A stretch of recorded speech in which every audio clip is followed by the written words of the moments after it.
Good evening. Hello, everyone, and welcome to another edition of The Wrap Live on the Fight Game Media Network YouTube channel. Happy Monday evening to you all as we're back here to recap the highs and lows of WWE Monday Night Raw, going down live from the State Farm Arena in Atlanta, Georgia, as we get you ready for Elimination Chamber, going down live from the United Center in Chicago, Illinois this Saturday on ESPN Unlimited, that app that is still $29.99 for me if you don't have that hookup just yet, to have that included as a part of your cable or satellite or streaming package. I'm Keila Cash, and by my side, as always, is my co-captain, my right hand, my ride or die, someone who is the sometimes advocate for the rapidly improving Marin Sinclair from NXT. I bring to you back on the wrap, as always, the one, the only, not salty. No, no, no, no, no. He is tardy, Scott Young. Welcome back, tardy, Scott Young. Thank you for having me, Keila. As always, it's a pleasure to chop it up and talk all things WWE. I'm excited about the conversation. Running a little behind, but I'm here. I'm ready to go. And yeah, I'm looking forward to it. Should be a good one. Should be a very good show. A not so newsworthy Monday Night Raw in some ways, but newsworthy in other ways that can be defined as good and bad at the same time, as we dive into the Elimination Chamber. PLE going down this Saturday, the last stop before WrestleMania in terms of a major PLE event. And we'll dive into our preview and predictions in just a moment. And Fernando is with us, if he's still awake. I hope he's still up and with us tonight, because I know he came in bright and early at 11 o'clock p.m. Eastern. Hopefully he's with us tonight to join in on the conversation. If you are watching live, thank you so much. The live chat is open and free for you to use to drop questions, super chats, and your overall thoughts on Monday Night Raw, as well as what you think will happen this Saturday at Elimination Chamber. But before we dive into Raw and SmackDown and the Chamber, I just have to comment on a happening last night on NBC. I tuned in to Sunday Night Basketball on NBC, and I saw Scott's Los Angeles Lakers get beat down by the Boston Celtics. Yeah, we were just emotional representing Pat, so I blame Pat. If it wasn't Pat Riley Day, we would have been focused, but it was all about Pat, so we didn't want to take anything away from him. You know what? That is a lovely excuse that you would use Pat Riley as a reason as to why the Lakers did not get up and perform last night. Maybe if they moved the game to the LA Forum, they might have woken up and tried a little harder. Maybe. I doubt it, but I'm gonna blame Pat. I'm gonna use Pat as my excuse this time. You're going to hold Pat personally responsible. Well, I'll take the loss by the Lakers, as they're still in the 5 spot in the Western Conference, as the Thunder are still number 1 at 44 and 14, excuse me. Spurs number 2, 41 and 16. The Nuggets number 3, 36 and 22. The Rockets number 4, 34 and 21. The Lakers number 5, 34 and 22. The Timberwolves right behind them, 35 and 23. The Suns, 33 and 25. The Warriors, who beat the Nuggets on Sunday, are now 30 and 27. The Trailblazers are 28 and 30 in the 9th spot. And in the 10th spot right now are the Clippers at 27 and 30. Your thoughts on the West? Not a lot's changed. That 3 through essentially 6 is pretty much wide open. So we got to see what happens there. I really think it's wide open. It's all about the matchups you get. Dylan Brooks being out is going to hurt the Suns in the long run. And the Nuggets, that's a bad loss to a Stephless Warriors. So we'll see what happens. But them top 2 teams going to be tough. Wemby might be able to pull it off this year. Wemby has a shot, man. If I'm OKC, I don't want to see Wemby in a 7-game series. You don't want that smoke. You don't want that smoke at all.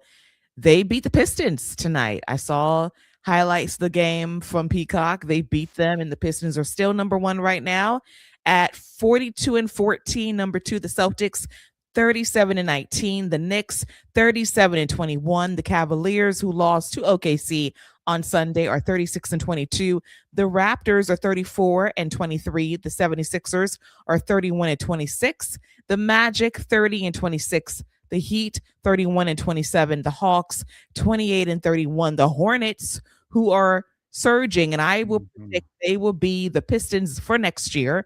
They're 37-31. The Bucks 24-31. The Bulls 24-34.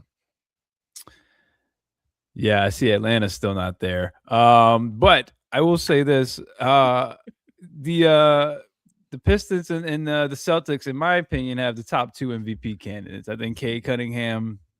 I mean, you got to get some love to take the Detroit Pistons, who were the laughing stock in the NBA for the longest, to now have the number one record in the East, and Jaylen Brown to be doing what he's doing without Tatum and losing just essentially every one of their starters except Derek White. Pretty impressive. It's very impressive. And I am intrigued by the prospects of Tatum coming back from the Achilles. I know that NBC is running a doc on his recovery. I think he might be back for the playoffs. But Fernando, hot take Fernando is here saying if the Celtics make the Eastern Conference Finals, they should trade Jason Tatum. Unless you're getting Wemby back, I don't know about that. Because if Tatum comes back at 80% of what he was, he's still going to be better than 90% of the league. So, I mean, yeah, like I said, if you're getting Wemby back, yeah, I'll do that. Which ain't happening. So we can just put that pipe dream right aside and just keep dreaming of the possibilities. As Fernando also predicts that the Pistons will make the NBA Finals, we shall see. And a question for Scott that should intrigue him greatly. Should the Lakers trade for the Greek Freak this summer? Now, I'm going to make a bold prediction that if they trade for Giannis, LeBron will not be there because he's checking out. He is going back to Cleveland to retire. Could be a three-team trade that could get, that can make that work. LeBron goes to Cleveland and Giannis goes to the Lakers, and Cleveland ends up shipping a couple people to Milwaukee. So I could see that. I think a Giannis, Luka, Austin Reeves trio could be very intriguing. If you're the Lakers, you can't give up Austin Reeves, but if you can keep Austin and get Giannis, I'm with that, but then I become a Cleveland fan, so I don't really care what the Lakers do at that point. Look at you immediately saying, good luck to your future. I'm peacing out. I'm going back to the Cavaliers. Thank you for your services. Bye-bye now. At least we set you up lovely for the future. But that would be like a nice three-headed monster if that does come to pass with the new ownership Lakers with the magic touch as well, because I know that he will have his hand somewhere in there once the buses are out of there, when that deal is done officially with the new look Lakers heading into the following season for sure. And Ant-Man is becoming the face of the league if he wants to, because he says he doesn't want to be the face of the league. But I think because he's so charismatic and you can't deny his charisma, that he's just going to luck himself into that role, and he just has to accept it. And just make sure you keep your mouth clean in terms of your language being the face of the NBA. But I just think that his personality is so endearing that he will be the face of the league alongside Wemby for sure. Yeah, it's going to be hard to deny him that spot, especially on the American side. And there's just not a lot of great American players at that level. Tatum, Cade, they're great, but when you think about the top players in the league, they're all Euros or not American. So yeah, he's got a strong shot, but he's still got to get past Wemby, Jokic. Shea is very young, so he's still got some people to get around, but he could become the most popular player. I absolutely agree. And he really showed that during the Olympics a couple of years ago, just about, and then via the All Star game just a week ago as he became the MVP. So I do see him being the face of the league. It's going to take some work and a championship or two to get there, but I think it would definitely happen for him down the road. As we now transition from NBA Yakety Yak to the topic at hand, which is WWE, specifically Monday Night Raw, going down from the State Farm Arena in Atlanta, Georgia. It was a go home show for Elimination Chamber going down this Saturday on ESPN Unlimited. And outside of a few things, this was a very dry episode of Monday Night Raw from Atlanta. Now, I will call out my hometown. For a very long time, we were not the greatest crowd. I will say that emphatically, truthfully. Over the last 10 years, we have improved greatly. But I think the quality of the show, untimely injuries definitely dampened things tonight on Monday Night Raw, but I think that we were blessed with a very happy ending and a couple of things in between that made the show not so bad, but far from its best that we've seen in recent weeks for sure, especially for a go home show. Yeah, I think Atlanta is the worst place to waste a Taker pop bet, but that's what they decided to do. And the Brock thing was cool. There were some really cool moments. I just don't know if Atlanta is the place to be doing that type of stuff at. Listen, we're not Pittsburgh, okay, where they don't pop for anything. It was just an off night for Atlanta when they pop for Bow Wow more than Jermaine Dupri. And when Corey Graves shouted out the album, like, first of all, Corey, clearly you have respect for the So Def Billboard when you come into Atlanta. So shout out to you, but do not diss my city like that. We just had an off night. This is the same city that hosted Evolution, one of the better PLEs of the year from WWE. So it was just a show. It was a show with a crowd that might have been a little bit cold because it was cold outside. I don't know, but it was a little dry. But at least the Undertaker got a pop because if he didn't, then throw the whole show away. Welcome to Atlanta, where the players play. Worst part about it is you can't even play the best part, which is the remix, because it's got P Diddy on it. So there's that. God.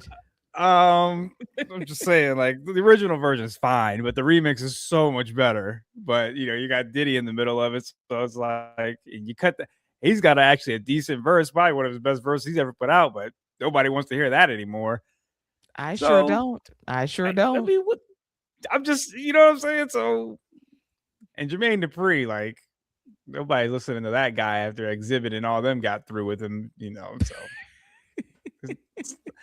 Bow Wow, he ain't been doing nothing. I don't know. It's fine. It's whatever. Listen, the fact that we had Jay Cargill and Bow Wow in the same building and didn't play that angle off from AEW years ago, they should be ashamed. No one remembered, apparently. What were they gonna do? Was Jay gonna choke slam him? Bow Wow wasn't gonna wrestle. So, what was he? Him and Mario are gonna get back and let me hold you. Nah, we weren't gonna get none of that. So. Now, you know that Bow Wow and B2K are going on tour, right? You do know that's actually happening. So hip hop, pop, probably soon to be K-pop. What's up with this boy band resurgence going on? Like all the boy bands just reunite. I saw the NSYNC reunited with Timberlake on stage not too long ago. What the hell going on?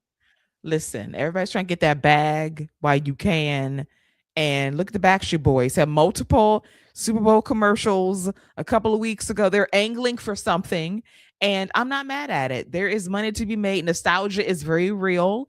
I know that one of my girlfriends went to see Boys to Men, New Edition, Tony Braxton, Belle DeVoe in concert just a few days ago. So nostalgia and boy bands and what was so good about music way back when is still it.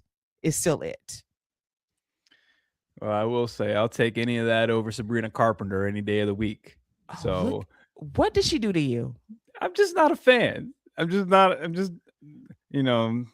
espressos for me. Let me just put it that way.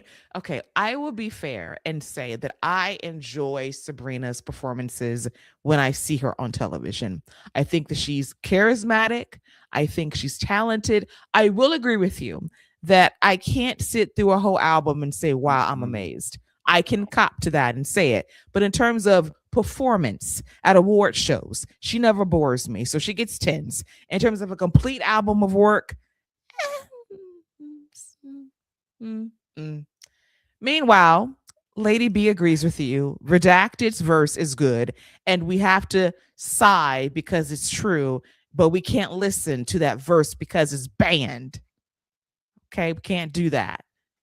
And then it is true that every boy band wants that check except Justin. He says, listen, y'all, the other four of y'all, you do your own thing. He is still the lone holdout from a full NSYNC reunion. He'll do a troll soundtrack with the boys, but in terms of like original material, no, I'm not Backstreet Boys desperate. I'm not there yet. Maybe when I'm 50 and we can go on a tour that will make us a lot of money, maybe, but he's not there yet. Well, he might as well. He doing live karaoke every time he does a concert. He putting the mic down and letting everybody else sing. So he might as well bring the rest of the NSYNC out and let them sing the songs for him. So, I mean, I don't know what the difference is. And I know JC. That's okay. He probably not doing it because JC gonna sabotage him because JC like, man, I should have been the star anyway. But that's a whole nother subject. Listen, do not allow me to get on my soapbox and let y'all know that JC was a superior singer of the group. Yes, he was. Yes, he was. Yes, he was. Let me tell you something. Once Gone came out, we found out who the superior singer was. Okay? Because Gone eclipsed everything else they did, singing wise, notes wise. When he started hitting them notes all by himself without anybody else, that one in the middle at the end, that was it. Listen, that was his gateway to the solo album. And then they found their way on BET on 106 and Park. Like that's when they broke through the R&B bubble. But if they did a version with JC on there, we would have a different conversation in terms of tone, delivery, performance. Justin killed it. Don't get me wrong, but I would have loved to hear JC's buttery tones on that song too. He ain't got the range. He don't have that falsetto. He's not built for it. Okay? He's not. He tried to go hip hop. He was just hopping. He had no hip to him. Okay? So there's a reason that Timberlake had the clips and JC. No, was it or did JC have the clips? No, it was Timberlake. It was Timberlake. Who did JC did do a song with somebody? I can't remember who it was, but it wasn't clips. I can tell you that. It was not. No, it was not. Now listen, I enjoy JC's solo album. It was sabotage because of what Justin did at the Super Bowl, residuals of that. So that's why that career did not take off the way it should have. But yeah, I just want to hear the demo. If there was a version of that, I want to hear it and compare the two for sure. But getting back at the business at hand, let's talk about some Monday Night Raw from Atlanta, GA. And it was a tribute to AJ Styles. We'll get to the AJ tribute at the end of the show. But Gunther was like, who we celebrating? We celebrating a loser, somebody I retired, somebody that quit, just like John Cena quit, just like AJ Styles quit. Why are we celebrating a loser I beat on the way out the door? And Adam Pearce is like, we don't do that here. Not tonight. We're not doing this. Get out of the ring. And Gunther was like, listen, I'm going to do what I want to do. And I will leave because I want to leave because this whole thing is a joke and a farce. So he leaves the ring. And then Dragon Lee is back out there to whoop his behind again. They get into another brawl on the main stage, backstage. And this is definitely setting up a match, probably on Monday Night Raw in the next couple of weeks. And I'm all for that. That'll probably be one of Dragon Lee's better matches in WWE. It should be a lot of fun. And I do love how Dragon Lee is trying his very best to avenge AJ Styles. And he's doing so by keeping it 100 and standing on business against Gunther. So I do appreciate that. Overall, fun segment for Gunther to get a little heat heading into the tribute to AJ later in the show. Yeah, Gunther is doing what he's doing. I'm still curious to see what he's going to do at WrestleMania. This Dragon Lee thing will be a nice holdover for until they figure that out. Um, Honestly, me personally, I see people like coming to AJ's defense, and that's cool. And we saw him later on the show. I wouldn't mind Gunther and Omos having a little face off. Maybe give Omos a reason to come back. And, once he goes to Gunther, Dragon Lee is like, yeah, so anybody else want to step up for AJ? Anybody else got something to say for AJ? Omos could come out. That could be a fun little match. Give Gunther something else to do. Because honestly, I don't know what else they got planned for Gunther. Like, who else is left? Unless they're setting up the open challenge that was thrown out there for WrestleMania. But I don't know who else they could throw at Gunther. That's a very good question because you built him up now as the career killer, as the guy that will retire you in WWE.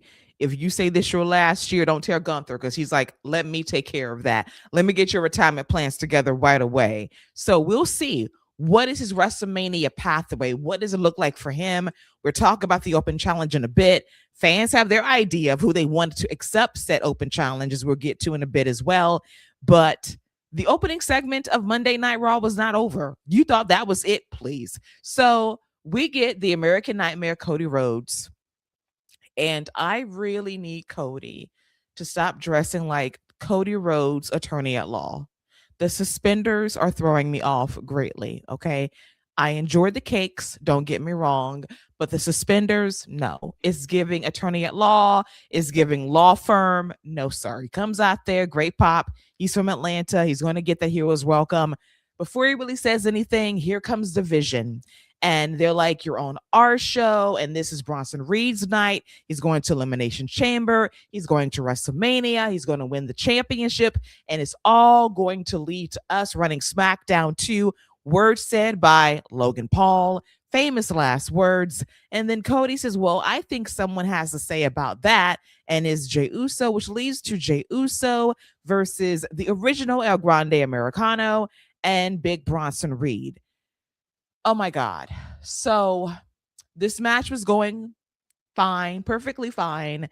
And we had moments where all three guys shined. And then out of nowhere, in a simple spot that was just break up a pin.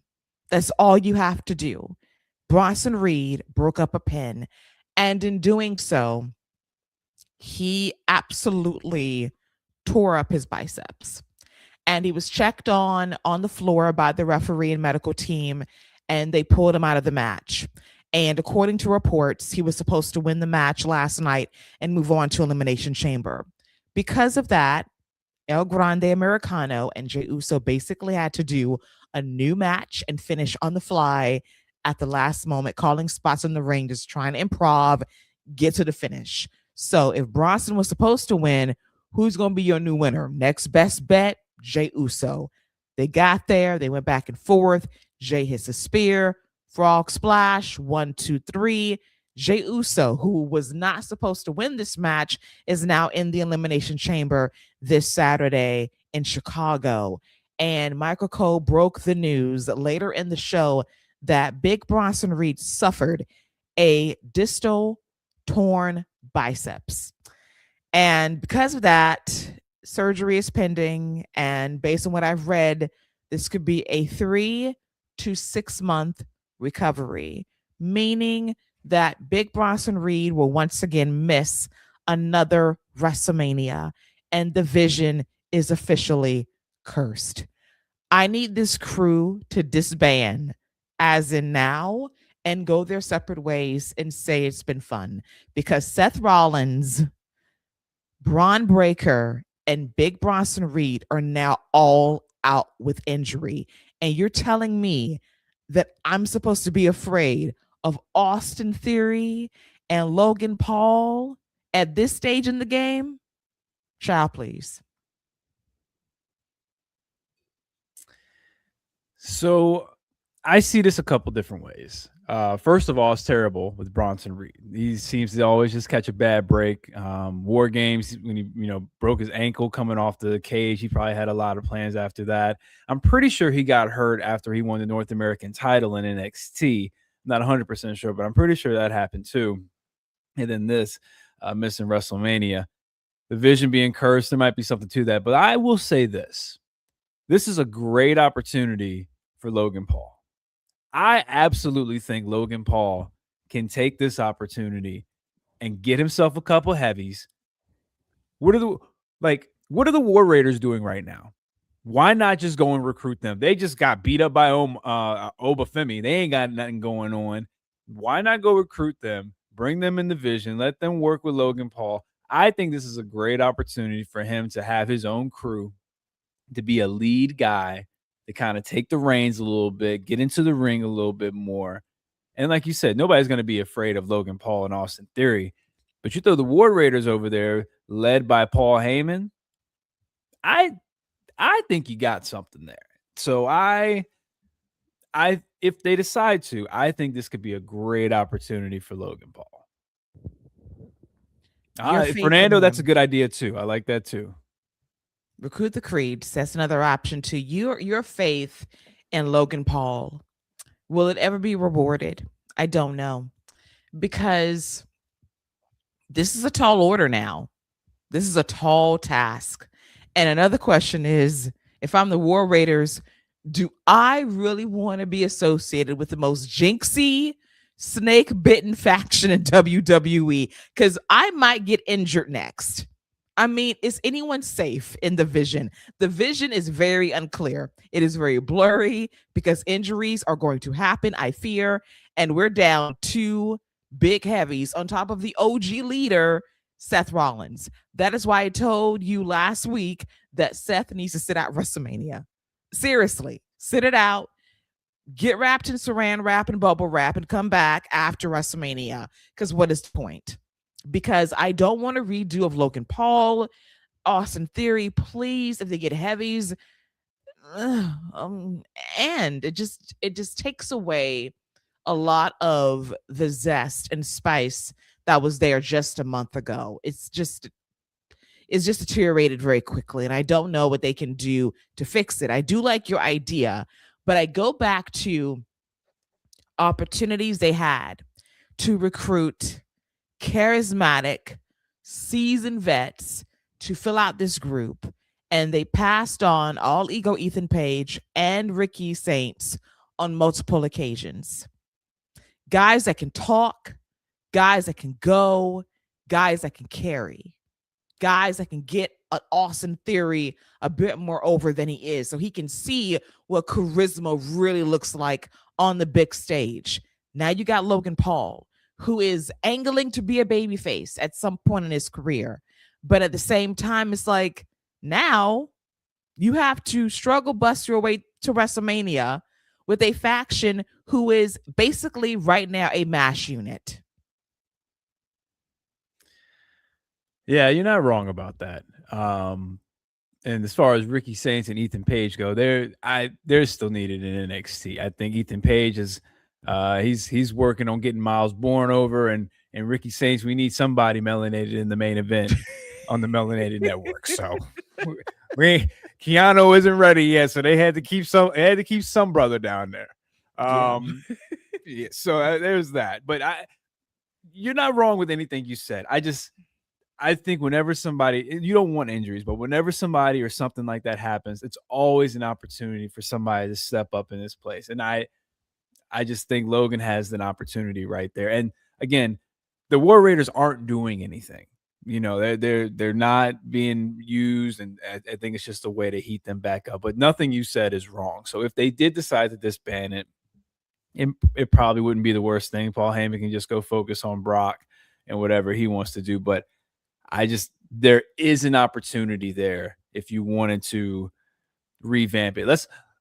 When the Judgment Day has gone through tons of revamps, and they didn't start off the greatest either. So I'm not saying they could be a main event act, but I think they could be a solid mid-card act to kind of just eat up some show, have some matches, and Logan Paul can kind of work his way into being more of a top-level guy. But we'll see what happens. And now, if Seth does come back, I guess it'll be him versus Logan Paul again, which is a fine match, and was a match that you thought would be a 5-star classic. We only got 4.5, though.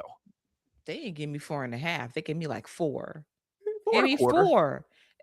They gave me four. I have to probably go back in the archives and decide what they gave me exactly. I feel like they gave me four, which is solid. Which is solid. Which is solid. I expected five. I did. I overshot the moon in that instance. I did.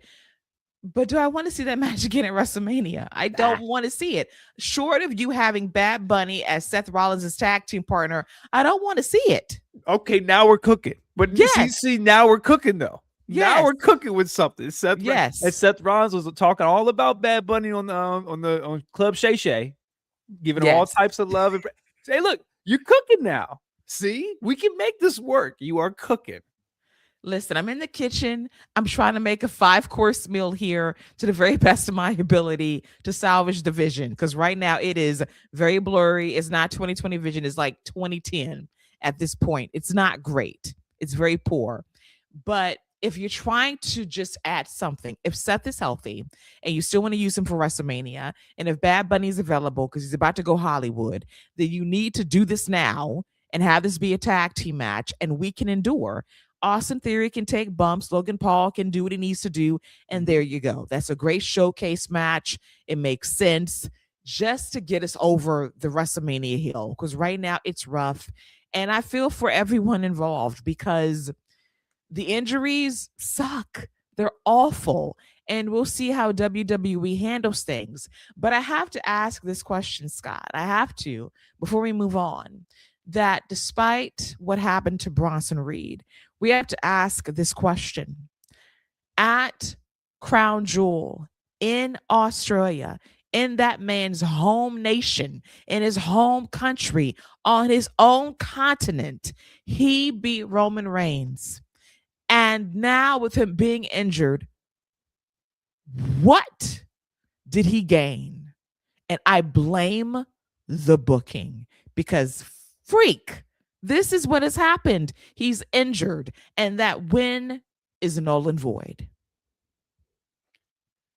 I feel like he was definitely elevated. I still think people take him serious. I think he's a threat at any point in time. I just think, they chose Braun Breaker over him, but I thought he was about to take a run at it this time. But yeah, I guess now with the injury, we'll see what happens. But with him being injured out 3 to 6 months, this is something that now they can kind of just go back to whenever they want. If Roman were to win the title from CM Punk 4 or 5 months down the road, Bronson Reed can come back, attack Roman, and say, hey, now that you got a title, I got a win over you. I'm next. Absolutely. And Fernando makes a good point that Randy and Batista got injured separate times when they launched Evolution back in 2003. And we know about Randy's injuries. They were plentiful back in the day. You remember RNN News, like he would tell you the updates on his injury. Batista, torn biceps too. Went through a lot, recovered, got over. It's possible, but man, this crew is snake bit when it comes to telling a story. And yeah, it's rough. And I agree with Fernando too. Bronson should have got a main event push after beating Roman, because when you beat the tribal chief, arguably the biggest star in WWE, you gotta go somewhere after that. And they really never got him there in terms of where he needed to be. Yes, it elevated him, but to what level exactly? Because when you beat that guy in your home country, you're supposed to get some kind of boost. And he didn't get much of it, honestly speaking. Yeah, they missed the boat on that, but time away would do him good. People will kind of forget about him, and then he can come back and make a big tsunami splash. Absolutely. And I think he can get over as a babyface. I think there's equity there. I do believe that for sure. As we get to Liv Morgan's decision, now she had a choice to make heading into WrestleMania. Will she choose Stephanie Vaquer, the WWE Women's World Champion? Will she pick Jade Cargill, the WWE Women's Champion, to face at WrestleMania as the winner of the 2026 Women's Royal Rumble? And she took the time to be quite diplomatic, empathetic to what Stephanie Vaquer said to her last week, talking about, I had everything given to me. I had the best trainers, the best training facility. Everybody was basically there for me for those 10 years to get me to where I am today. And you had to scratch and claw your way from Chile to be who you are today. I respect and understand your struggle, and I apologize if I took you lightly. I truly do. With that being said, she turns to Jay Cargill, and then in a great moment, she takes her microphone and she just smacks Stephanie Vaquer upside the head. Stephanie's cell job was great. And then Jay says, well, I guess it ain't going to be me. So you can have that. And then Liv proceeded to just beat up on Stephanie, hit the code breaker in the corner, then the oblivion that Stephanie sold great to. And that sets up their match at WrestleMania for the Women's World Championship. The crowd reactions were odd. I don't know what was going on. Very odd night in Atlanta. But I thought that once the physicality started, the segment was a winner for me. And I'm looking forward to Liv versus Stephanie at WrestleMania. My question becomes, how present would Dirty Dom be in this feud? I do want Liv and Stephanie to have the floor to themselves at some point in the next 53 days to kind of sell this match at WrestleMania, because I think it could be one of the better matches and heated matches on the card in terms of the story they tell, if they tell it right. You got a lot more confidence in it than I do. I think this is a mid-card match at best. I don't see it opening the show. Definitely don't see it closing the show. I think honestly, the best bet you could get out of this is having Dirty Dom turn on Liv and join up with Stephanie and make Liv a big baby face. I mean, yeah, the match will probably be good. I don't expect it to be great. I would like to be surprised. We'll see if I am, but I don't have a lot of confidence or really even looking forward to this match that much. Nothing against both women. I just don't see it just hasn't pulled me in yet. Well, let me tell you what I have for you right now. So I am going to go outside. I'm going to get my BB gun. I'm going to shoot a crow. Okay? I'm going to skin it, pluck his feathers, put it on the stove, fry it for you. Get some hot sauce. Get some hot sauce and don't put it in the oven. Deep fry it again. And then we'll have it on a plate for you. We'll put it in the freezer, right? And preserve it. Yeah. Keep it fresh for WrestleMania. I'm going to defrost the crow. All right. Warm it up in the oven for you on WrestleMania Saturday and Sunday. And then I'm going to serve it to you on our live show. And I'm going to say, here, eat this. And then on top of that, I'm going to have a slice of humble pie for you with some ice cream on top. And then you're going to eat that on the air, because I'm telling you right now, never discount Liv Morgan when the chips are down. And when you're trying to say what she ain't going to do, what she going to do is will a good match to exist at a WrestleMania. That's what she going to do. I have confidence. We'll see how they tell the story. We'll see. I think the match will be good. I don't think so. I don't think they have a bad match. I'll tell you this. Out of let's say they have 16 matches, it'll be in the bottom 8. Now, Scott, it might be the number 1 at the bottom, but it'll be in the bottom 8. Now, see, because you're talking so boldly, I have to shoot a turkey. Turkey is next in the oven, because you're talking so brazenly, so boldly, that this match is going to be on the bottom tier of a WrestleMania card. And for you to even think that Paul Levesque going to give you 16 matches over the weekend. Between two nights, we'll get 8 matches, right? On WrestleMania. Scott, my buddy, my friend, my pal, my buddy, you getting 5 matches. No. 6 max. No, not for WrestleMania. 6 night 2, 5 night 1. You need to stop. Be for real. We got to get 7. Scott, what time WrestleMania started last year? 7. What time it ended? 11, please. You're getting 5. Okay. Or 6. Okay, you're all right. I'll bite on that. So let's say 6 and 6. It'll be the bottom 6. And you're wrong. And you're going CM to be wrong. CM Punk versus Roman Reigns is gonna be better than that match. Well, I know that. And then let's see what else. Gunther's match will be better no matter what that is. Brock versus Oba will be better. Um, the Drew Cody whoever Drew faces, that'll be better. If it's just Cody, it won't be as good. I'm telling you that I'll right give you now. that. I'll agree with you on that. I will agree with you on that 100%. I will 100% agree with you on that. No question. If it's just Cody and Drew, no, sir. I Because will if they give me 100% just agree. that, like,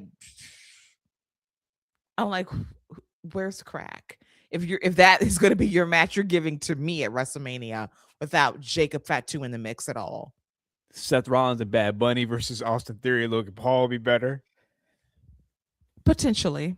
If it's even happened. Okay, maybe bottom 6 is a bit much. That might be a bit okay. That might be a bit much. You're being egregious. Yeah, that might be a bit much because I'm struggling to come up with 6 other matches. Exactly. Okay.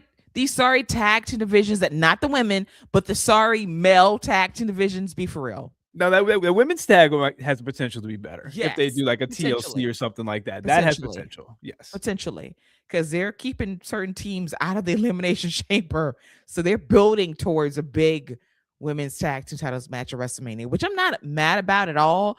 I just feel for some people that won't get their singles match at WrestleMania. But hey, we won't get to we're going to get a TLC match, possibly with the tag team titles. And I'm not mad at that in the least. As we also have to dive into the redacted open challenge at WrestleMania. I'm talking about Brock Lesnar. Paul Heyman comes out, talks about what Brock did, 12 years ago. He beats Undertaker at WrestleMania 30, and he ends the streak. And now he is the second main event of WrestleMania, despite two people winning the Royal Rumble match for the men and the women. He is a main event match at WrestleMania, and he's going to issue an open challenge for anyone that has the balls and the nerve of steel to approach Brock for a match at WrestleMania in Las Vegas. And the fans in Atlanta were chanting for Obafemi to be the guy to answer the bell and the call at WrestleMania. I will say that I am intrigued by who will accept this challenge. I think that WWE needs to listen to the audience because they're clearly wanting Obafemi to be in that spot. And it's also telling me that Brock will not win at WrestleMania because there has been speculation that Brock is on the brink of retirement from WWE. This is his last run. And one of two things is going to happen on this run. He's going to lose at WrestleMania and Gunther will retire him. I think those two things are going to happen this year. But what I will say is that Paul Heyman's promo didn't do a lot for me. His promos haven't done a lot for me lately, honestly. And I need him to step up and find some kind of fire that makes me care about Brock and his match at WrestleMania. And I think the way to do that is to have Obafemi line up in that spot and be his opponent. I have read rumors of who could have been in that spot at first. We cannot do that at WrestleMania. It needs to be Obafemi versus Brock Lesnar at WrestleMania, with Oba decisively beating that man at WrestleMania. Yeah, you're asking a lot for a black man to go and beat Brock Lesnar because if you know one thing, it's that Brock Lesnar don't lose to a lot of black men, okay? He loves to take titles from them, but he don't like to lose to them. Oba should be the pick. And now Fernando, we're talking because then you're gonna make Brock big baby face in my eyes, and that's not what we want here. If Y2J answers, because I'm gonna be rooting for Lesnar. I'll tell you that. I don't want to, but I will be rooting for that man if Y2J answers. Gunther's another guy who you will get great reactions out of. I think that's another match people want. I'm with. If that man says, yeah, I'm going to be retiring soon, and then you hear Gunther's music, that'd be perfect too. But yeah, Oba's probably the guy. I don't really see who else you can get that type of reaction from unless Bronson Reed miraculously recovers in time and he can come back. Not Bronson Reed, Braun Breaker can miraculously recover in time and he can come back. That's another guy that would be a great one. Um, if Fatu's not in the title match, I wouldn't mind seeing Fatu answer Brock's challenge, but Oba's probably the guy, and Gunther's a strong second candidate for me. Yeah, I agree. We shall see what they do. I'm interested in this for sure, and we'll see what they do heading into WrestleMania. Next match on Monday Night Raw, if you want to call it that, was Maxine Dupree versus Natty. Now, we saw a real life injury with Bronson Reed in our first match, and it was terrible, and we felt so bad about what happened. So, we need the WWE writing team to pivot when you have a real life injury because it's definitely a risk to do a worked injury on the very same show. So, one mere smack into the ring post, and Maxine Dupree goes down like a chalk outline on Law and Order, and she's not moving. And when the camera stays on someone, clearly this is an angle. And so Natalia proceeds to level body shots on a prone, non moving Maxine Dupree. And they call for the bell, and it's referee stoppage. Natty wins, and the crowd goes mild. They do not care. So this segment was a fail. Not really much to add to it. Trying to get Natty over as a ruthless person, they should have just had her just snap in the ring and beat her into the ring to get the ref stoppage instead of the worked injury. But here we are. We'll see what they do next week. We shall see. And most importantly, Scott, here's a question. Will we care? Nope. Not a care in the world. Not a one. I don't care. But we move on. We try to move on to more positive things. And we wonder why this crowd was dry because look what they were getting. Not very much on this show. Not very much in terms of quality, professional wrestling and angles that would get you hyped up for Elimination Chamber and WrestleMania for that matter. But I will say a bright spot was Javon Evans and Kofi Kingston in the ring in a match. And we had Offset at ringside supporting Javon and Grayson Waller, Dunkaroo, and Xavier Woods in a sling, selling an injury, which is real, unfortunately. Hope he gets well soon. Match was very good for what it was. Had some outside interference. We had some outside interference courtesy of Grayson Waller. And then Offset gets involved. And he is supposed to, and let me repeat, he is supposed to toss Grayson Waller over the announce table to get rid of him. So he does. He does. And Grayson Waller simply leaps over the announce table and stands up. No injury. He gets tossed and he stands up after he's tossed. But we can't show you that he was fine and that he was able to just get back in the action if he wanted to. We had to cut immediately to Xavier Woods, and that backfires. And then Javon goes up top, hits a cutter. He overshot it, had to kind of switch directions of how it was hit at the end, but he got it nonetheless, got the W, thankfully. But yeah, Offset trying to intervene, and Grayson Waller no sells it by simply landing on his feet behind the commentary table. Yeah, that man saw what happened with Travis Scott and was like, listen, you ain't gonna do nothing to me and then be gone for the next 3 months and I gotta sell something. I'm gonna tell you that. Shout out to Javon. I appreciate, the way it started with him getting contracts and coming out off, during commercials. I was worried, but they've done a pretty good job with them so far after. I appreciate that. I'm expecting a nice showing at the Chamber. Hopefully he's not the first guy eliminated, but this was a good Black History Month showcase since we're not going to get any graphics. You are absolutely right. We have got not a graphic, not a IG post, not a TikTok, nothing that it's Black History Month. This is the closest you're going to get on top of WWE finding every black man in the crowd for Monday Night Raw. Like, here is Jermaine Dupri, here is Lil Yachty, here is Bow Wow. Here are all your black rappers assembled at this show tonight. All we needed really was Chili from TLC. That's all we needed, but we didn't get that. So they really tried their We got best Funny to over Marco. melanate. We did. But they're trying to over melanate heading into the end of this month. And they want to acknowledge us with a poster. They want to acknowledge us with a just a post to commemorate the importance of Black History Month. Not even a video package. Nothing. Nada. Zilch. Shame on y'all. Well, Triple H didn't see this month on the calendar, so he's just waiting until March. Yes, he says, "What's February? What's that? It's melanated. It's color. I don't see that. Let's get to March. Spring forward on that. That's his focus. That's his top priority."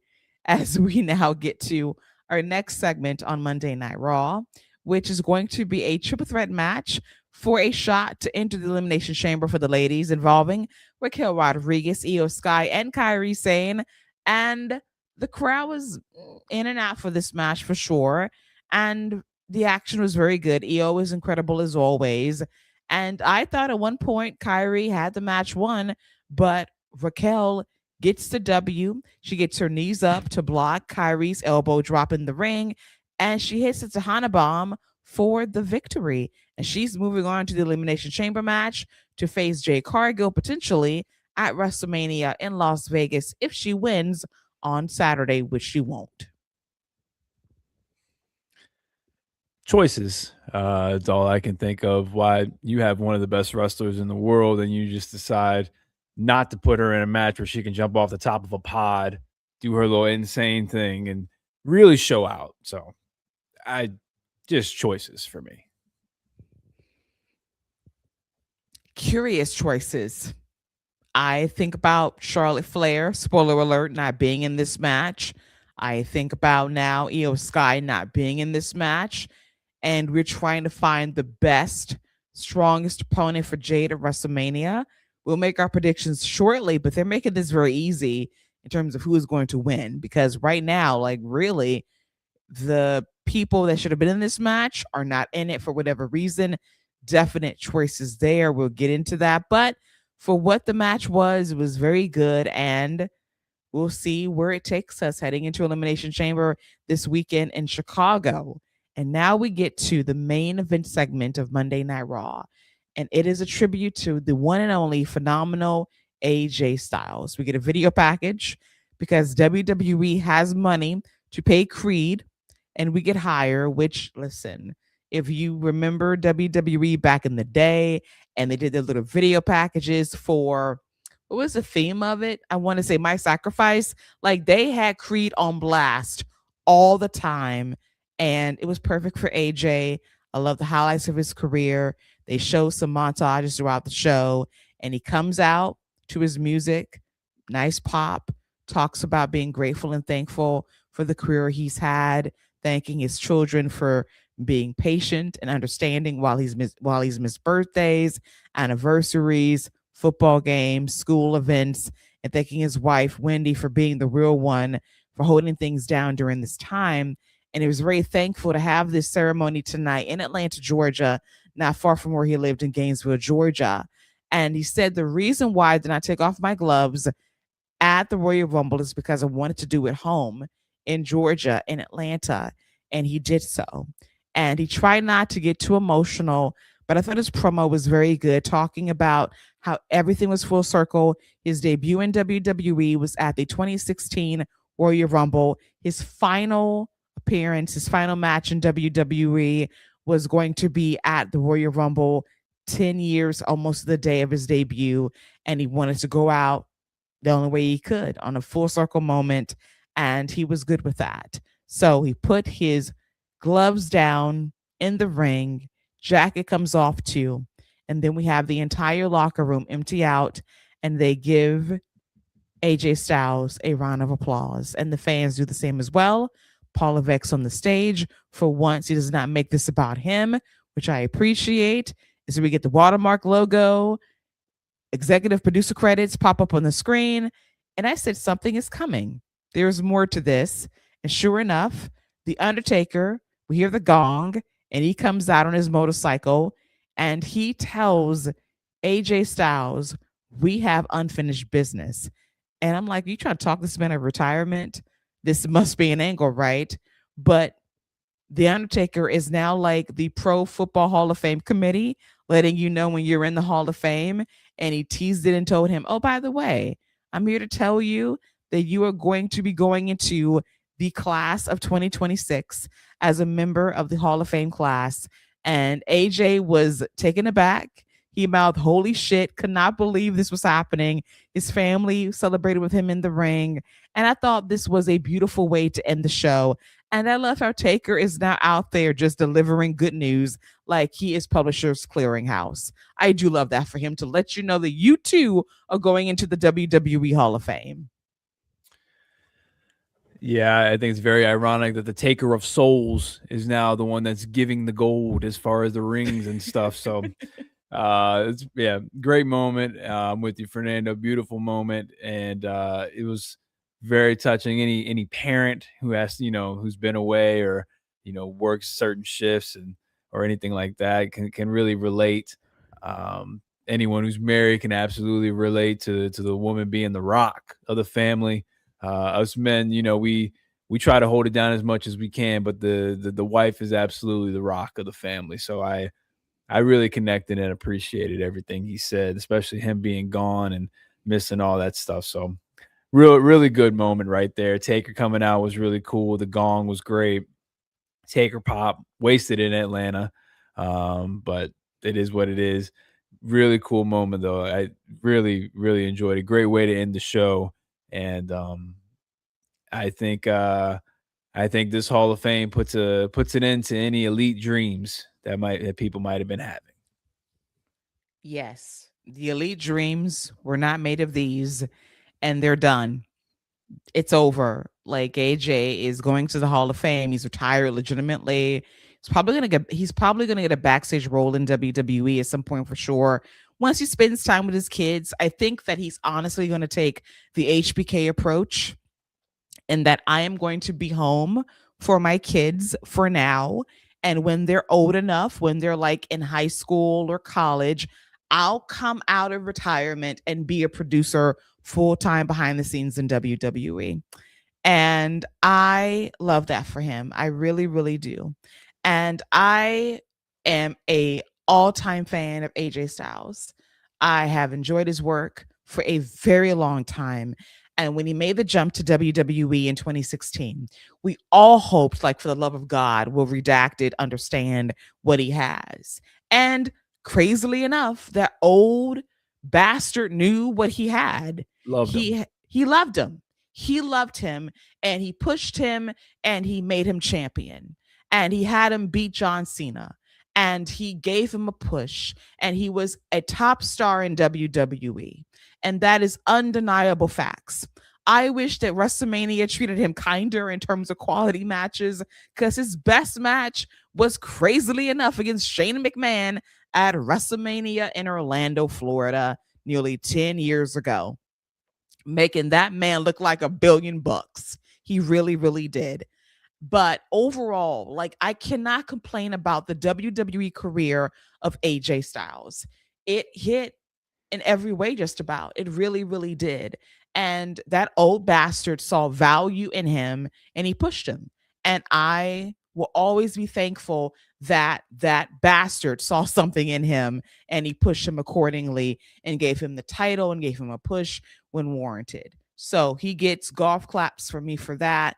But I'm very happy that AJ is now going to get his flowers at the Hall of Fame ceremony in Las Vegas. Should be the headlining name in the Hall of Fame.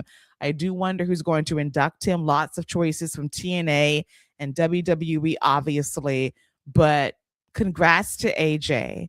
But since Scott wants to mention sacrifices and family, I can't resist. I got to go. Oh, a single mom who works 2 jobs, who loves her kids and never stops, with gentle hands and a heart of a fighter. I'm a survivor.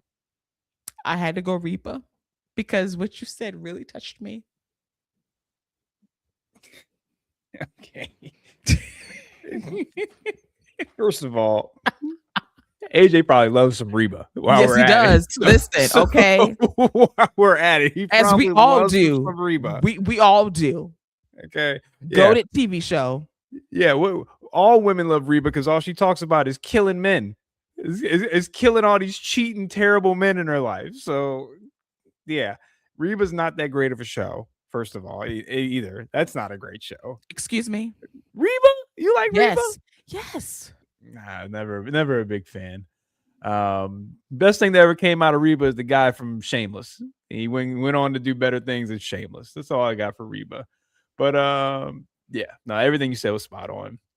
AJ you couldn't have asked for a better career coming from another company, and we know how he who shall not be named loved to not give love to people who came from other companies. But AJ had first year had main event matches with Roman Reigns for the title, him and Chris Jericho, like you said, John Cena, debuting at the Rumble, winning the WWE title in Richmond, Virginia, by the way, against Dean Ambrose.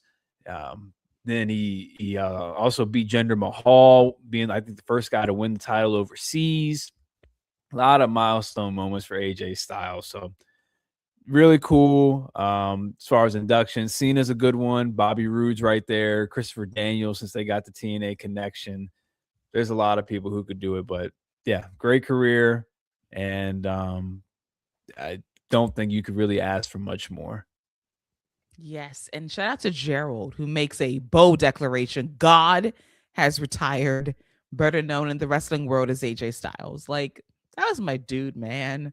From TNA to New Japan to WWE. That was my dude. I will always love and appreciate the phenomenal one. And I'm very happy that he is going to be inducted into the WWE Hall of Fame and is going to enjoy the retired life, a man of his word. And we can stop our speculation about him where he's going to go because he ain't going to AEW. That's not going to happen. I think he is going to stick to retirement. Never say never when it comes to what his sons intend to do with their careers in terms of sports, but I think he's made a firm decision right now. And I think that AJ can still go at a very high level. I really do believe that, but he's opting right now to just go out while he's still good and not fade away when things go south in terms of what he can do in the ring. But what a career it's been. And I appreciate what he's done in this business for sure. And you will put respect on Reba's name. You will. But shout out to Steve Howie, because I know exactly what you're talking about. Listen, that man has become a great actor because where he came from, who would have thought he would have been a serious thespian in this business? Yeah, he went from being the Jim Halpert of Reba to being a real actor on Shameless. Yes, shout out to him for sure. And you need to stop. You better put some respect on Reba's name. Don't do that. Don't do that. Shameful. No, Reba's cool. My wife loves Reba. We went and saw her in concert. Let me tell you, she puts on a great show. I will 100% give her flowers with that. She puts on a fantastic show. Yes, absolutely. Like I have Reba and Dolly as my queens of country. Those are my girls. Those are my girls. Period. I do not like Dolly. Do not like Dolly. Yeah, I'm not a Dolly fan. I know she's the creator of one of the greatest songs of all time, even though Whitney Houston did it better and made it more popular. But I'm not a Dolly fan. Now listen. Now what you said is not a lie. Because Whitney took that song and she baptized it and she took it made to it her own. And made it her own, and you forgot Dolly wrote it, that she sung it. Like I cry when I hear it now, even today. Listen, Dolly. What we cannot deny. KFC commercials. What we cannot deny is Dolly's pen. Dolly's pen is great, and okay, I'll give you that. Pen is great. I enjoy her as an actress. I do. I enjoy her as a personality. I truly do. But yeah, Whitney took that song and she said, listen, I'm going to take it to church. And she did. Sure did. Whitney said, That "Dolly, let me show you how this was supposed to sound." See, that's like JC and Justin. Okay, that's like JC and Justin right there. Let me show you how this was supposed to sound, Dolly. Yours is good, but let me show you what it sounds like when it's great. okay. Oh, just tremendous. Let's be for real. The entire Bodyguard soundtrack is amazing with Whitney's songs because Whitney made the soundtrack. The other 6 tracks, I was all right, but Whitney carried those 6 tracks. Okay, 6 of them went pop, R&B, and gospel all on the same album. Now, I like that song that Fernando just like. I like 9 to 5. Working the 9 to 5. I like that one. That one's cool. That's all right. I like that one. I love Jolene. Put respect on Jolene's name. Okay. Okay. All right. All right. You're right. That's not a bad song either. Come on now. See, you just being a Okay. Dolly hater just to be a hater. That might be true too. That might be true. I might be a Yes. Dolly hater because that Jolene is a good song too. Yes. That's a hit too. That's a hit It's too. a good song too. Alrighty. So that was Monday Night Raw. It was a rough go at times, but a very lovely, memorable finish with AJ going into the Hall of Fame. And Taker, dude, you had me going because you said we have unfinished business. I said Boneyard match part 2. Because listen, the cinematic match of WrestleMania, I enjoyed it. I cried laughing when AJ popped out that casket. It will always get me all the time. Always, always. A comedian he was as a heel. And that's why old boy loved him because he went all in on everything. He told him to be a little pit bull, and that's what he was. He was. He was a Georgia Bulldog through and through. So, hey, I can't knock it. So good for you, AJ. Congrats to you. Look forward to your 4-hour speech at the Hall of Fame. That's going to put everybody to sleep by 12:30. They need to move it to Thursday. They really need to move it to Thursday. Do not do that the night before WrestleMania, but we shall see. But circling back to SmackDown ever so briefly, we do have 2 new entrants into the Elimination Chamber match, and there are 2 surprising names in some ways. For the Women's Elimination Chamber match, Kiana James upset Charlotte Flair by pinning her with a backslide for the dub, and Trick Williams gets the dub, and he will advance to the Elimination Chamber for the guys as well. So I think that WWE sees a lot in the future in Kiana and Trick, but Kiana has definitely begun that push lately for sure. Yeah, well, they decided to make that match a 2 out of 3 falls match because Charlotte pinned her first, but that's that's okay. And shout out to Black History Month because we had 2 black people qualify, but they probably didn't know about Kiana. But at least they knew about Trick. But yeah, that's cool. Kiana's been showing out since the Royal Rumble, essentially. She's taken advantage of all her opportunities, and good on her. Hopefully she has a good showing in the Elimination Chamber. Trick Williams has surpassed all the expectations, and I had high expectations for him on the main roster. And I'll be completely honest with you.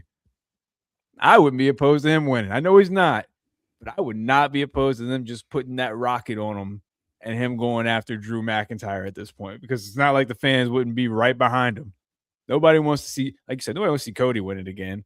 He's the odds-on favorite. Nobody wants to see that again. I'm put the rocket on Trick and just let that man go at this point. I'm with you as well. I would love to see it happen. Will they actually take a risk? They won't. They won't because they have to be predictable.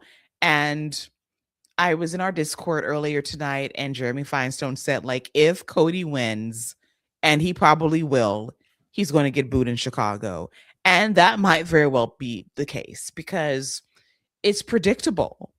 And I think that with where WrestleMania is right now, with all the injuries and the low ticket sales, they need to take risks. They need to take some chances here, and they need to be bold. And a Trick victory would be bold. It would be taking a risk on what they can do at WrestleMania. I don't know if they're going to do it. We'll talk about it in a moment. But as for Kiana, I love the fact that she's gaining confidence the more she's working, because we saw her work in NXT versions 2.0, and when they reverted back to what NXT was supposed to be, she was very good. She was growing as a character and as a worker before the injury over a year or so ago. So I knew that she had something. You did too. And now that she's kind of working through the injury, getting more reps in, people are starting to see how good she is. And Charlotte Flair, when she anoints a sister, you know she means business because she said, my youngins, my babies are in training. Lash and Kiana, those are her babies. And when she anoints the sisters, oh, it's all set.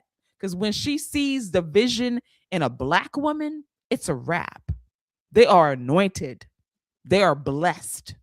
And we're going to see that way more often on the main roster, especially for Kiana in the chamber match itself. Big deal to pin Charlotte Flair on Friday Night SmackDown. Yeah, biggest win of her career. So we'll see what she can build off of it. We'll see what happens after that. But yeah, shout out to Kiana, man. That's taking advantage of the opportunities you're given. Absolutely agree. And then we'll get to predictions in just a moment, but we have to talk about Sami Zayn and Cody Rhodes' backstage interaction on SmackDown.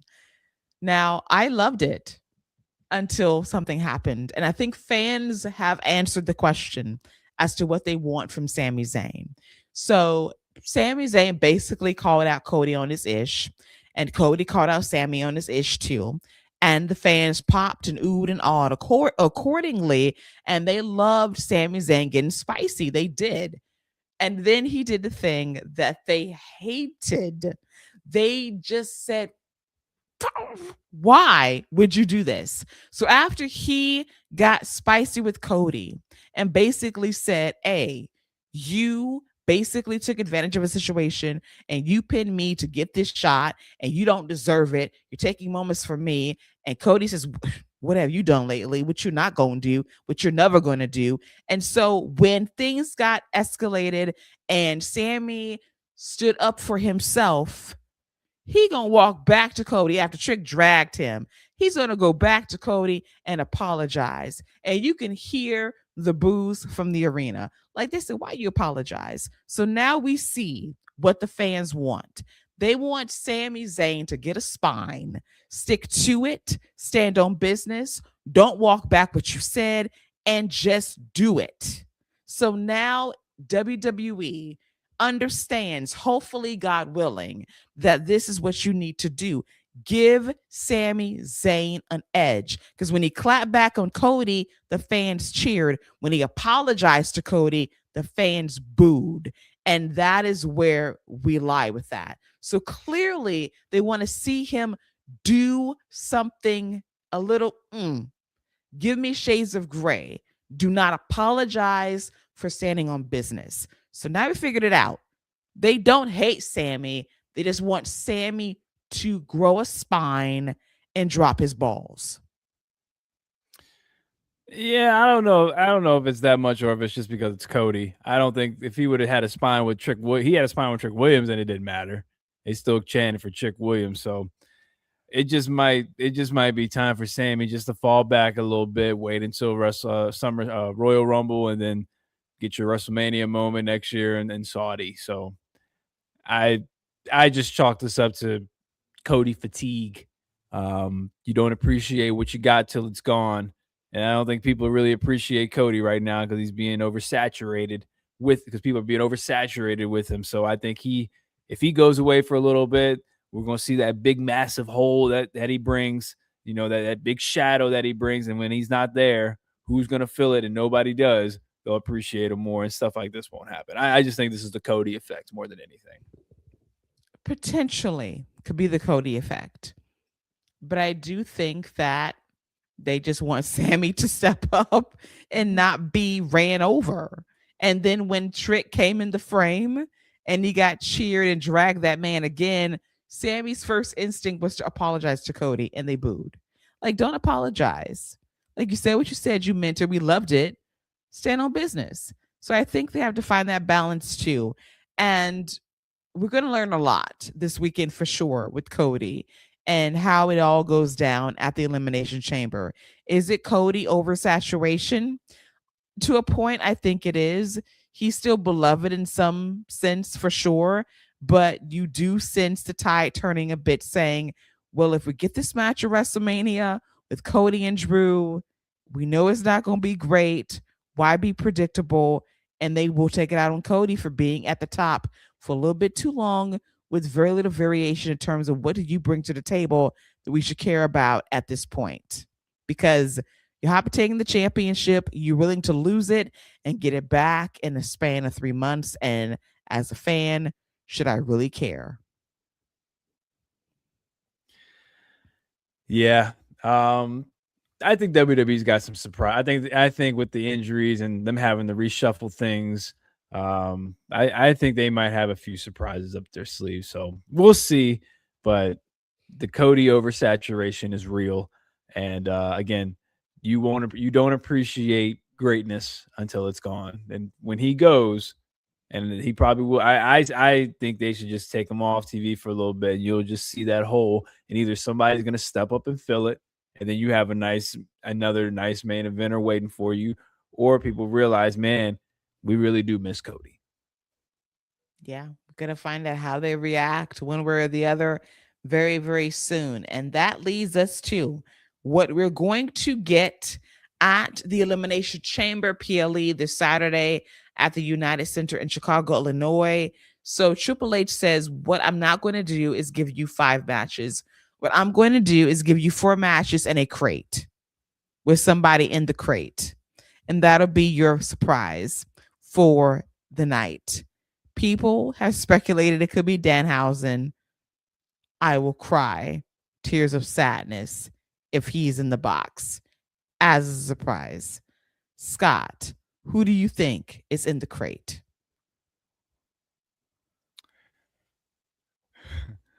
Danhausen would be very, very evil, as far as evil to the fans, and not in a good way. um, it's I think it's Jericho memorabilia. All light up Jack. I think it's got to be. The only person who could actually live in that crate and survive this long is Hornswoggle, but I just can't. I don't know, man. This seems like a Jericho thing. Stretch it out, get the big reveal, Chicago.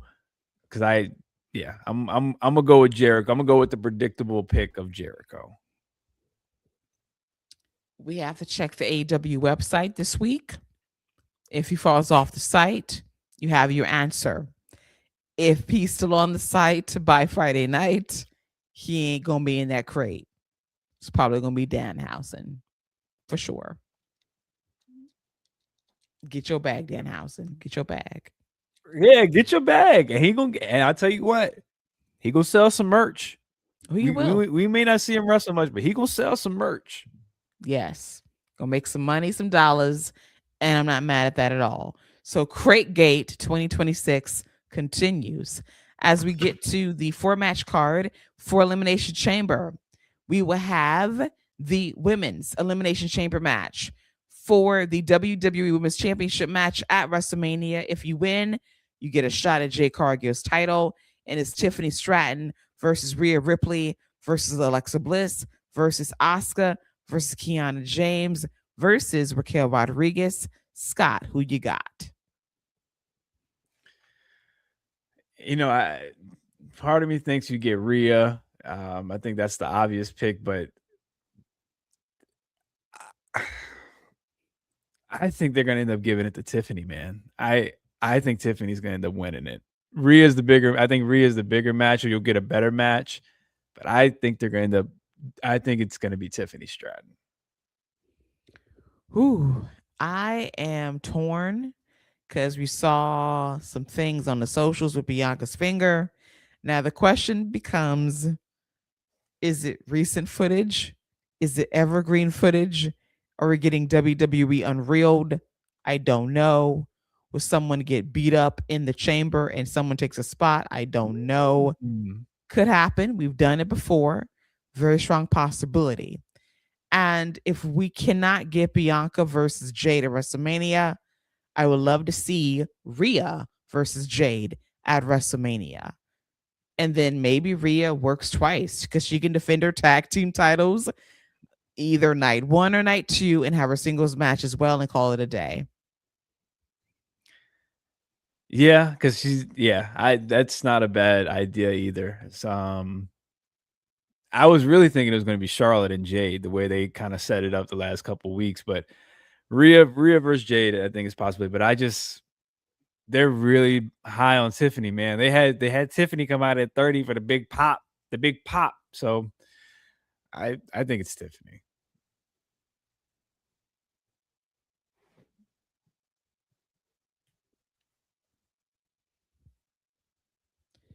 Alrighty, so I am going to get to our next match, which is AJ Lee versus Becky Lynch for the Women's Intercontinental Championship. I don't foresee a title switch. Becky Lynch cut a serious promo backstage, pre-taped, which I appreciated. She'll win probably by disqualification. Yeah, I got Becky Lynch winning as well.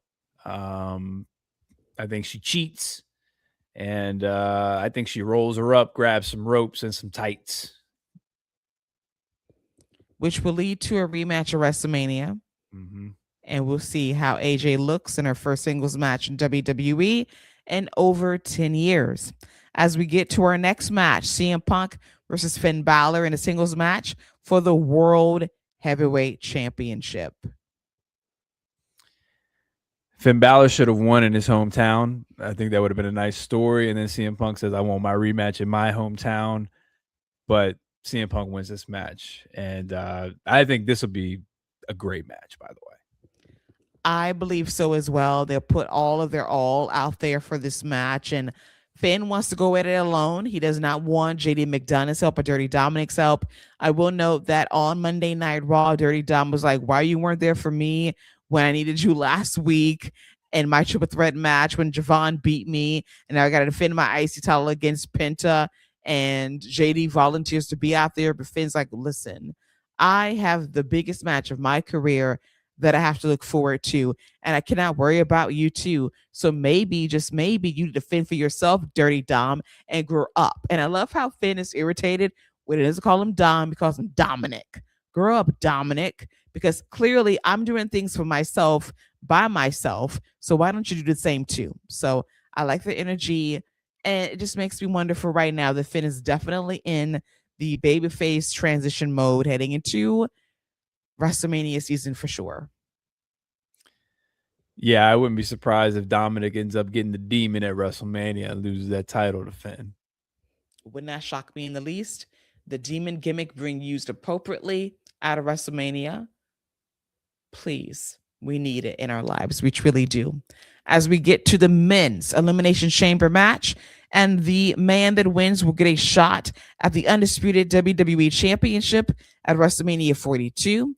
The contestants are Randy Orton versus LA Knight versus Cody Rhodes versus Javon Evans versus Trick Williams versus Jey Uso.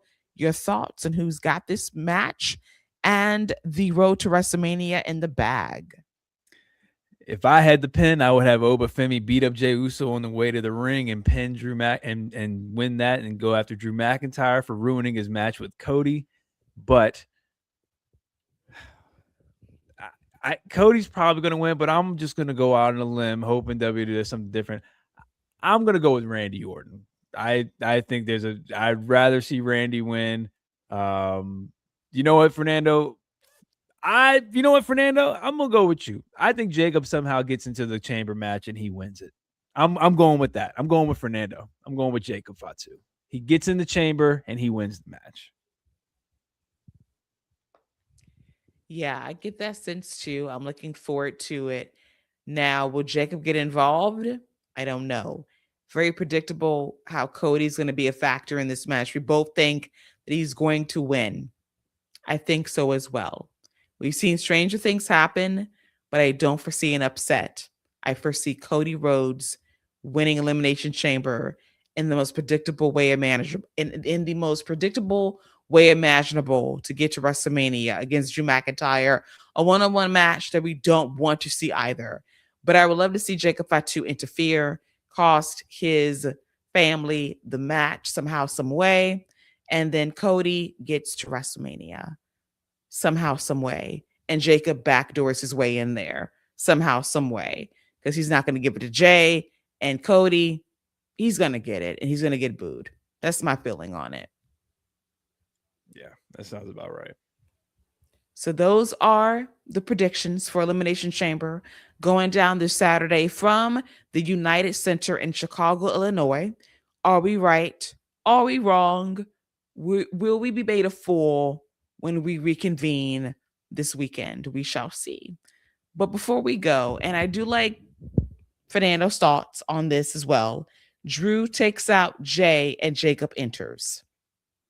Well, something's got to happen because Jay wasn't supposed to win. Yeah, that would make a lot of sense. Jay gets to have his big entrance and then he gets taken out. So that would work. Yes. Now, see, that entrance is going to bite him in the ass. When he goes for an encore before getting in his pod, that's when Drew's going to claymore his ass right out the chamber. That would work. It would work for me too because it's too much, way too much. But before we go, Scott, do you have a match of the week for the people? Yeah, I do. It's Tony Khan versus his Elite Dreams that have just been shattered by the Undertaker in the Hall of Fame. You know what? Who can do a Shattered Dreams production for him? Dustin Rhodes. Dustin Rhodes. Yeah. Shattered Dreams are made of these. Because it's over with. It's done. The pipe dream is over with. It's not happening now. Well, he tried. He tried his very best. Probably down to the wire, but it wasn't meant to be. But yeah, no match really stuck out. Kofi versus Javon was really good. The triple threat was good outside of the 2 out of 3 falls stipulation they had going on. But I'll go with Kiana James with the upset win. I like that. I will say, like, I wasn't really blown away by a lot of matches on WWE television this past week. So I'm neutral on it. Don't feel a vibe one way or the other, but I'm hoping as things wind down that we get some clarity on what will be that match of the week, preferably at Elimination Chamber this Saturday on ESPN Unlimited in Chicago, Illinois. We shall see about that. But that is a wrap for the wrap right here on the Fight Game Media Network. And I want to thank Tardy Scott Young for not being punctual, but still finding time to be here to chat with the people, to make bold predictions, and not utter someone's name once on this episode by the grace of God. As always, Keila, it's a pleasure to chop it up and talk all things WWE. I look forward to the chamber. Don't hinder gender. And Mike the Miz is a legend. You know, I knew it was coming at the end because we had no Miz commentary. Gender's not a legend. We're going to hinder him all the time. And AJ Styles did a public service when he pinned him in the UK. Hours before I got to see it, I shed tears of joy because he did the Lord's work. Thank you, AJ. Thank you. Thank you for hindering gender that night. Thank you. Well, someone had to do it because Shinsuke couldn't do it. I can tell you that much. Well, facts. And he tried multiple times and he failed. And I don't blame him. I blame the people that wrote his character. I hold them personally responsible. I do. But that is a wrap for this week's episode of The Wrap right here on the Fight Game Media Network on YouTube. We'll be back this weekend to recap the Elimination Chamber PLE going down live from Chicago via our post-game live show that will hit your way a little after the show's over on Saturday night. And until then, I want to thank Scott for always being here, ever present, to discuss the week so far in WWE. Yeah, and then the Elimination Chamber should be great. And yeah, we'll talk to y'all next time. Yes, sir.